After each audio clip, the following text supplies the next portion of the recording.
Hi అండి, అందరికీ నమస్కారం అండి. ఫ్రెండ్స్, ఇప్పుడే అందిన వార్త. రాత్రికి రాత్రే భారీగా పెరిగిన టికెట్ల ధరలు అంటూ ఇప్పుడిప్పుడే మనకు ఒక అప్డేట్ అయితే రావడం జరిగిందండి. అయితే ఇందుకు సంబంధించిన పూర్తి వివరాలు అయితే మన వీడియోలో తెలుసుకుందామండి. వేటి ధరలు పెరిగాయి ఏంటి అనేది క్లారిటీగా తెలుసుకుందామండి. వీడియో మాత్రం పూర్తి వరకు చూడండి ఫ్రెండ్స్, అప్పుడే మనకి పూర్తి సమాచారం అయితే తెలుస్తుంది.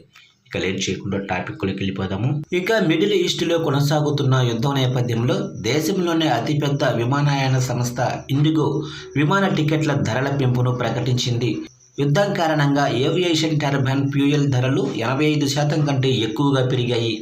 మార్చి 14, 2026 నుంచి అన్ని దేశీయ అంతర్జాతీయ విమానాలపై ఇంధన ఛార్జీని విధిస్తున్నట్లు కంపెనీ ప్రకటించింది. ఈ ఛార్జీ ఈరోజు అర్ధరాత్రి 12:01 నుంచి అమల్లోకి వస్తుంది. అన్ని కొత్త బుకింగులకు వర్తిస్తుంది. విమాన టికెట్ల ధరలను 425 నుంచి 2300 వరకు పెంచారు.